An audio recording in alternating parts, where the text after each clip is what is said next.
Next up, taking a peek at the media screen for the vehicle. So this is the Sync 3 screen that's going to be standard across the entire Bronco Sport lineup, with the exception of the way that the layout is. And the reason why this is going to be dynamic based off of whether or not your vehicle has factory navigation. But even if it doesn't, not a big deal, because we still have the flexibility to use either Android Auto or Apple CarPlay in order to use Google Maps, Apple Maps, or Waze directly through this middle screen. But let's go through some of the basics here. So if yours didn't have navigation, you would just have the radio over here, and you'd have a few other options along the right-hand side instead. Along the very top part of the tray, we do have our home button there. So if we're on any of the other screens, we can press the home button to jump back home. We can press this button along the very top to jump into our clock settings. We've got our current temperature, whether or not we're hooked up through Wi-Fi there on top of that. So we've got a data connection, and we've also got our Wi-Fi, so as of right now, not currently connected to anything. But we do have the flexibility to set that up, but I'll show you that as we dive in a little bit deeper. Because we've got factory navigation, if we were to press the map, that launches us into the map, or we can jump back home to go back to this main screen. But let's go to the very bottom tray, and we'll kind of go line by line, and I'll show you exactly what you need to know about this thing. So starting off with the button at the very bottom is our audio tab. So we've got a series of different options. As of right now, we're currently in our SiriusXM. We've got our Bluetooth, and we've also got a few other options. So the Bluetooth one is interesting because we could hook up through Android Auto or Apple CarPlay if we wanted to, or we could just connect over Bluetooth. So if you wanted to use certain radio apps, if you wanted to just use your phone music, if you wanted to listen to YouTube and things like that, you could do that through this. Now, I said listen to YouTube. You can't actually watch YouTube videos on this screen, unfortunately. You would just be able to listen to it just streaming over Bluetooth instead. But as you can see there, series of different options, so AM, FM, SiriusXM, etc. If we jump back home, we could tune this way if we wanted to, just using the tuning rocker down there. We could press the direct tune button along the top, and we can literally just kind of adjust there, so we're direct tuning out. Volume rocker there, so we'll do that one in just a sec, but we changed to a different station there, and we can literally just press and hold. And as you can see there, preset saved. So it literally is that simple saving in a preset there. And we've got a few different options when we get into something like SiriusXM. So we jump into Sirius now, and we've got a few different options, so we can direct tune that way.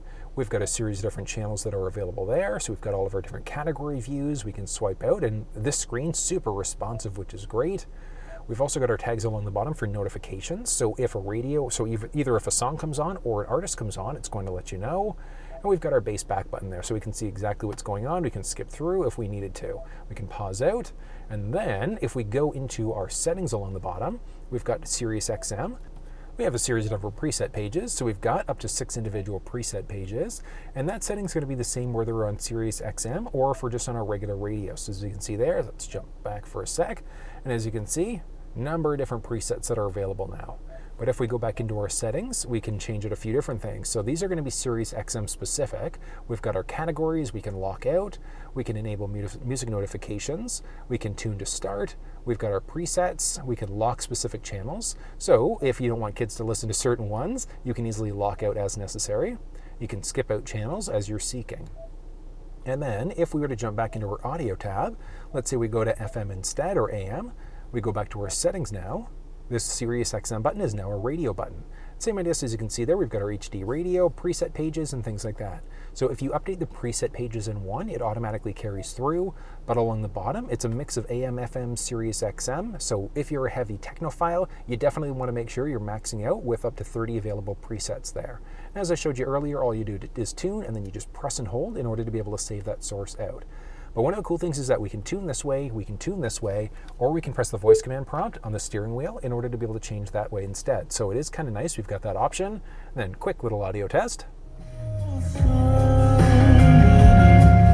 So that is absolutely incredible. Now, this is so this specific one has the upgraded Bang & Olufsen sound system, but even in the bass sound system, it still does sound good. It's just, you're gonna get much deeper bass when you've got it set up the way that this is. So when you've got that upgraded Bang & Olufsen sound system, it sounds even better. Next up, we've got our phone. So adding in a phone is actually very straightforward. So what you're going to want to do on your cell phone, just make sure that Bluetooth is turned on. And we're going to start off on the Apple CarPlay, or the Apple side of things, I should say. So on your phone, just make sure you've got Bluetooth turned on, and we're going to go add phone. Search for your vehicle on your device and select it once it is found. Okay, and we're waiting for sync to show up. Confirm that the pin displayed on sync matches the pin displayed on your device. We want to make sure they pair up, and they do, or so the numbers matched up. For your safety, please stay alert to changing road conditions and use Sync's voice-activated features while your vehicle is in motion. All right, so we're connected now, and it's asking us for a few more things. So we definitely want to turn 911 assist on, and the reason why is because if the vehicle senses that it's in a collision, in certain circumstances, it'll automatically dial 911 for you. Now, interesting part is that if for whatever reason you forgot to connect your phone again when you jump into the vehicle, as long as your phone's on and you're in an accident, the sync screen is automatically going to try to reconnect to your phone, which is definitely a nice thing. We've got our contact download, so we can easily add our contacts in if we wanted to. Yes, no, up to you.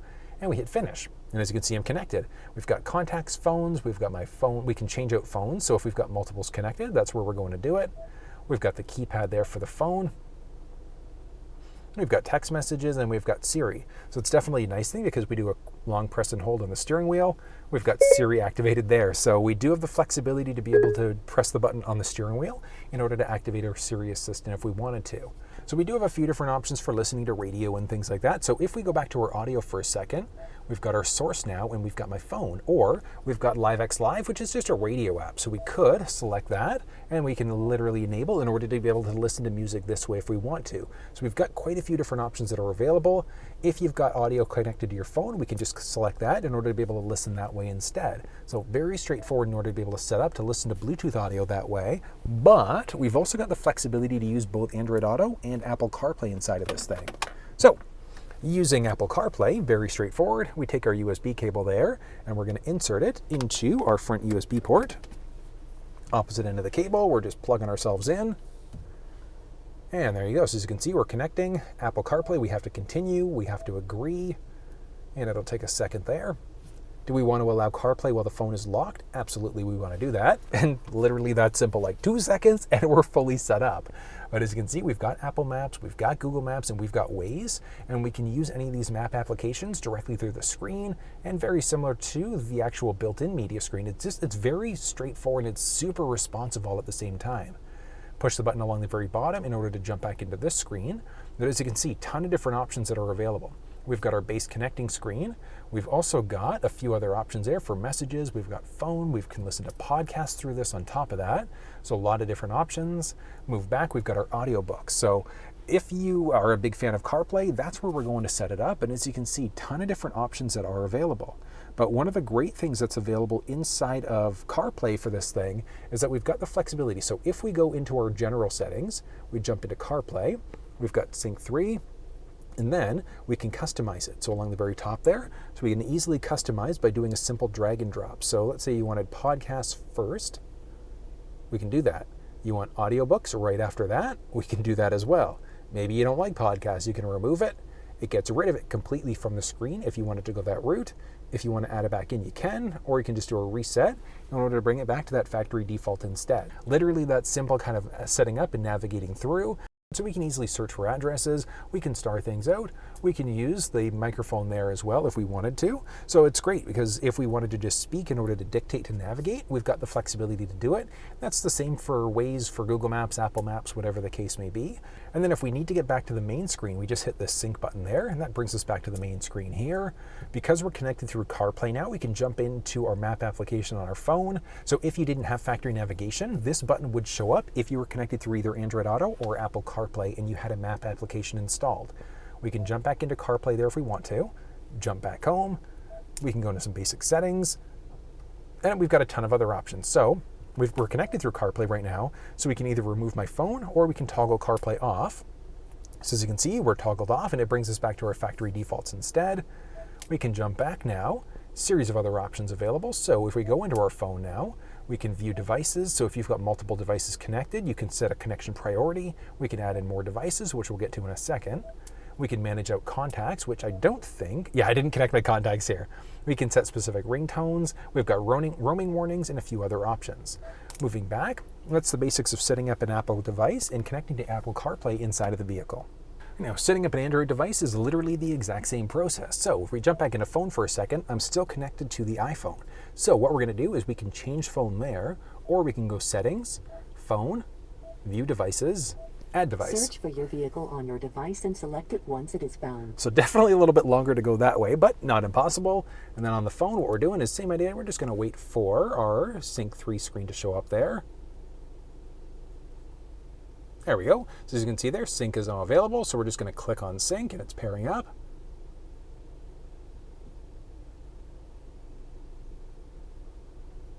Confirm that the pin displayed on Sync matches the pin displayed on your device. Hey, and we are connected there, so literally For your that's simple to safety, do it. Please stay alert to changing road conditions and use Sync's voice-activated features while your vehicle is in motion. It wants to know if we want to allow access to messages, to contacts, and things like that. So we're going to say no for now. Now, if you've got multiple phones connected, you're going to have the option of setting one up as a favorite. So if you can literally select that now if you want to, or you can add it in later. So I'm going to skip that for now to show you how to add it in. So we're now connected. So we jump back into phone. We've got the Galaxy connected.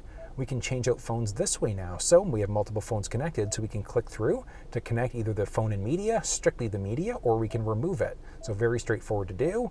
We jump back into the phone. We can make it a favorite now, so it's got connection priority. So if both phones are in the vehicle, who's going to be connected to first? And then you can see there, we can easily remove the other device if we wanted to. 3, 2, 1, that one is now disconnected, and literally that simple. And then very similar to what we saw on the iPhone side of things, we've got a few other options. We've got our call list, contacts, keypad, we've got our phone assistant. So we can just press and hold the button on the steering wheel there. So it's a long button press in order to activate our phone assistant on the Samsung side of things. But very similar to what we saw on the iPhone side, we've also got the option of setting up Android Auto. So we're just going to get our USB cable and we're just going to plug in opposite end of the cable, and we're just going to plug ourselves into the phone. And 3, 2, and here we go. So Android Auto would like to. So we're going to hit next, and we're just going to continue. We have to agree here. And 3, 2, 1. We are now fully connected. So it is so simple to connect. Along the bottom there, we can also set this up. So we've got our traffic, satellite, route options, and a number of other things. Along the very bottom, we can jump into our podcast if we want to. Jump back home. We've got our audio, notification center, or our Google Assistant. So we could use Bixby if we wanted to, or we could say, okay, Google. And that brings up the Google Assistant instead. So it is nice that we've got that option. We've got our weather podcast, we've got Google Maps, and a number of other options. So as you can see there, we've also got Waze. So connecting through, literally that simple to be able to do it. And we can jump back home again there. 3, 2, 1, and back. And that brings us back to this main screen. So whatever screen we're on, we could just press the button there to jump back to the main Sync 3 screen. Very similar to what we saw on the iPhone side. We press that button to jump back to this main screen, jump back home again. And we can also jump into our settings now. And phone we can't click on because we're connected through Android Auto.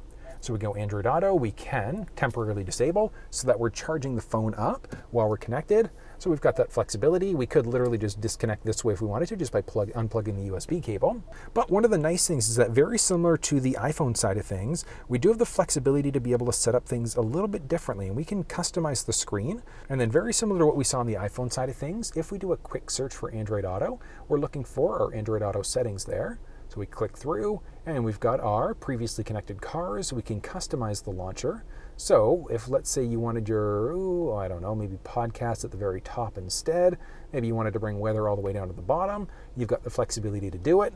You do have to fully shut down the launcher. So we have to launch out and then we have to reconnect through Android Auto. So there we go. So we're going to turn back on. So we've literally got to relaunch everything. That should connect there. Perfect. In order for those changes to take into effect. So as you can see there, our podcasts are now our #1 connection priority. And there were a lot of other options that were available on top of that, but it is nice that we still have the flexibility to be able to customize. We just have to make sure that when we customize it here, we have to actually hop out of Android Auto and back in order to be able to customize the launcher there. So not impossible. We've got our Google voice detection there. And this specific one, so it is obviously, as you can see, a wired connection.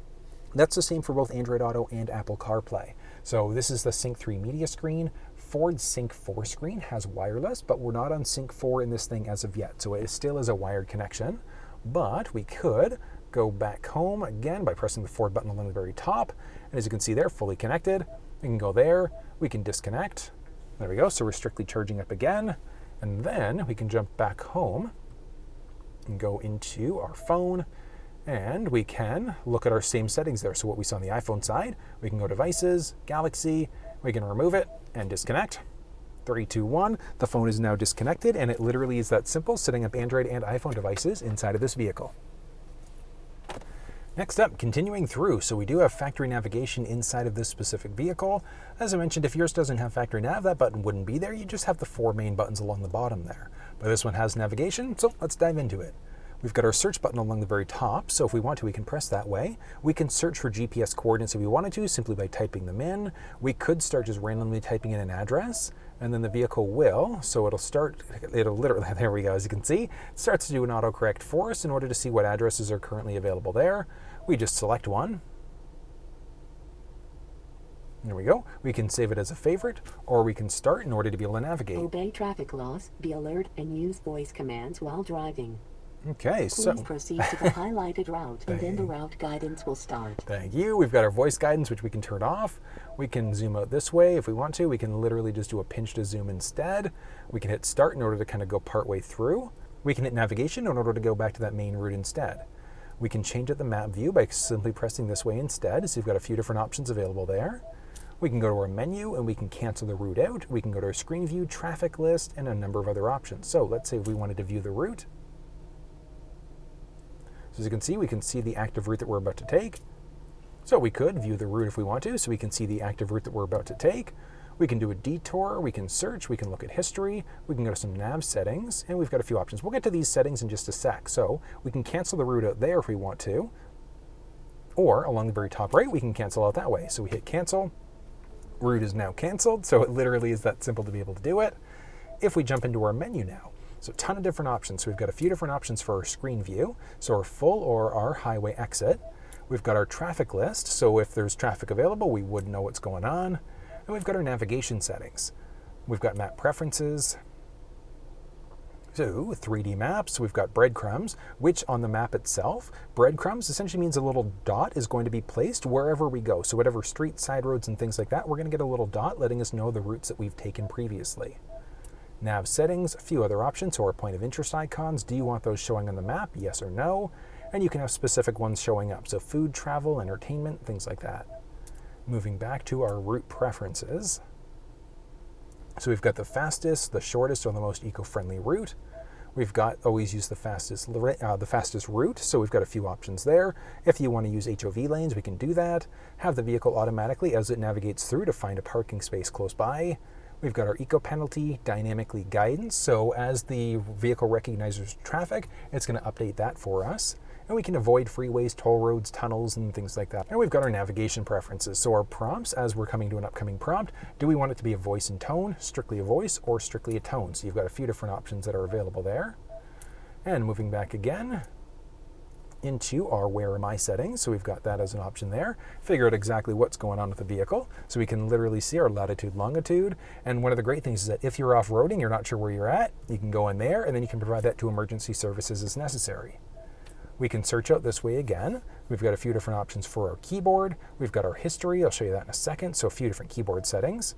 We've got our history. So which addresses have we previously searched for, which there were 2 there. So we could delete that. We can connect through, save it as a favorite if we want to. I'm doing that specifically. I'll show you what happens in a second. Okay, perfect. So we've got that address set up. If we click through to that one, we can now edit it out and we can change the name. So one of the benefits of changing the name is that we can set it to whatever we want to. So we can press the voice command prompt on the steering wheel and we can say navigate home, navigate to our work address, navigate to whatever you've named there on top of that. So a lot of different options that are available, but that is a very useful setting as well. Moving back again into this main setting. So again, same idea. We've got a few other options there. We've got our history, as I showed you earlier, our favorites, point of interest icons. So do we want to show food, travel, financial, and a number of other options? Scrolling across, we've got our home and our work address, so we can also set up an address for our home or work. As I mentioned, one of the benefits of doing that, pressing the voice command prompt on the steering wheel will launch us into this setting, where we could change, navigate, etc. using our voice that way instead. Moving into our app screen, so we could add a device in, we can find different mobile apps that might be available, and we've got our SiriusXM travel link. So we've got fuel prices, movie listings, and a number of other options. SiriusXM, if your vehicle is equipped with SiriusXM, you will have 3 months of service included with the purchase of a 2022 Ford vehicle, which is definitely a nice thing. Moving into settings, we've got a ton of other options. Starting off with our sound, we've got our treble mid-range bass. This is going to be pretty much the ideal setting. So we've got our treble down a bit and our bass cranked a tiny little bit, and it gives us some really, really good audio when we've got it set up that way. We've got our balance and fade, so if you're the only one in the vehicle, that's where you're going to want to be, or you can just do a reset if everybody's in the vehicle in order to give you more of an immersive sound instead.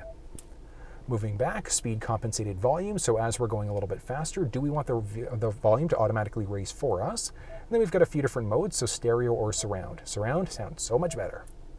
Moving back, a few other options, so clock, we can press the clock along the very top, or we can just press clock there in order to jump into this. Switch between AM, PM. If you prefer the military time, so that 24-hour mode, we could do that. Do we want it to automatically adjust for daylight savings time or based off of our GPS location? So you've got a few different options there. And again, we've got our Bluetooth settings, so we can turn Bluetooth off completely if we want to, or we can add another Bluetooth-enabled device.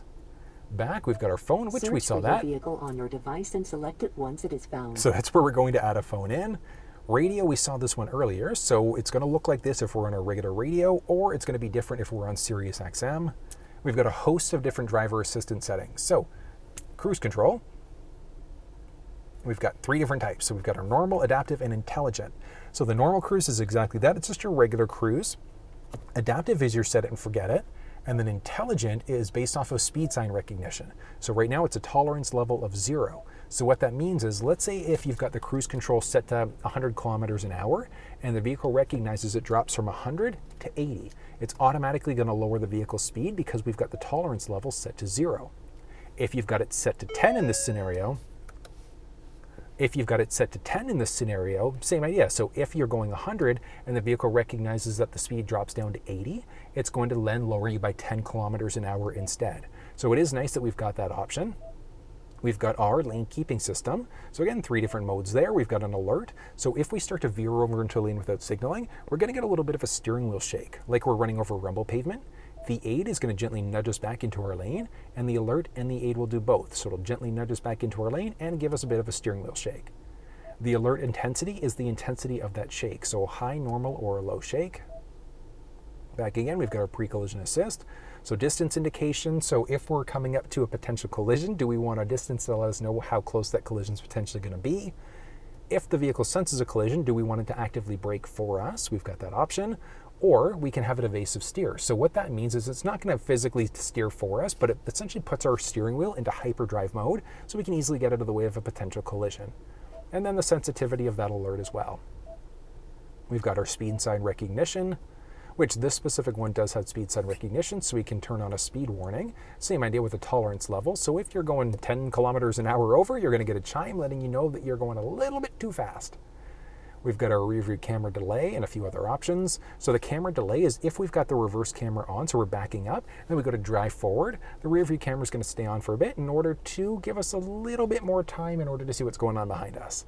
The enhanced parking aid, so as we shift in reverse, we've got the enhanced parking aid along the top right hand side. So it lets us know exactly how close we are on each individual sensor. Moving back into park again and then back.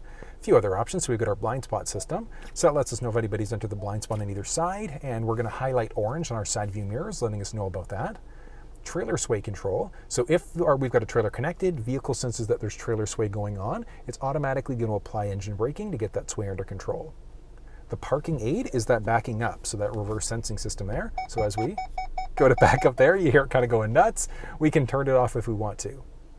Cross traffic alert. If we're backing up and the vehicle senses a potential collision, so somebody coming from our left or our right side, it's going to let us know. And then our driver alert. So with our lane keeping system, if we start to veer over one too many times without signaling, we're going to eventually get an alert telling us we should probably take a break. Vehicle settings, we've got a few options. So 30-minute max idle. If we have that setting turned on, and if you've idled for 30 minutes, the vehicle is going to automatically turn off.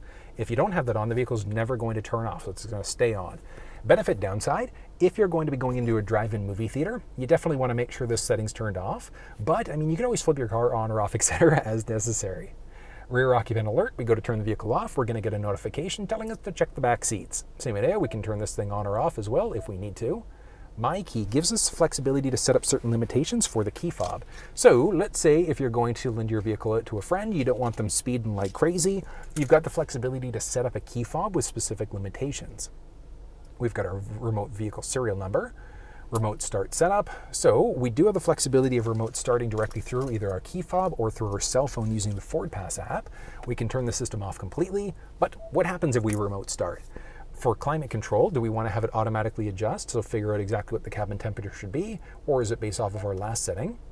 Seat and steering wheel. Do we want to have our heated steering wheel, heated seat coming on, etc. automatically, or do we not want those coming on? And then the duration, so 5, 10, or 15 minutes for the remote start. Windows, we have the flexibility to be able to use the key fob in order to remote open and close, which is amazing. Let's hop outside and I'll show you how that process works. So what we're going to do is, if we take a peek at the key fob there, we've got a series of different buttons. In order to be able to roll the windows down, we press the unlock button twice. On the second button press, we're going to hold. So we're going to go 1, 2, and hold. Down they go. We can press the lock button part way in order to stop it, and then you just double press again in order to keep it going. Down it goes. And then in order to roll the windows back up, we press the lock button twice. So the lock button in the rear center there, so we press that twice. Second button press, we're going to hold. So we're going to go 1, 2, and hold.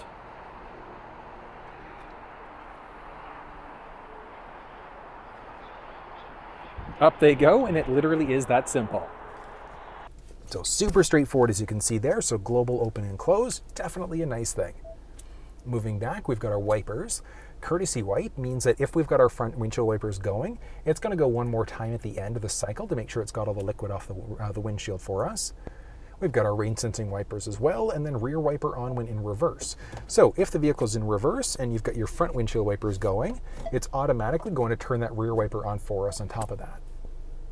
We've got some options for vehicle lighting. So auto high beam means that the high beams are automatically going to flip on for us.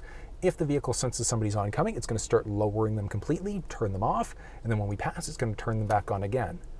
Auto lamp delay. When we go to lock the vehicle when we turn it off, do we want the lights to automatically turn off or stay on for 10 seconds, 20 seconds, or 120 seconds?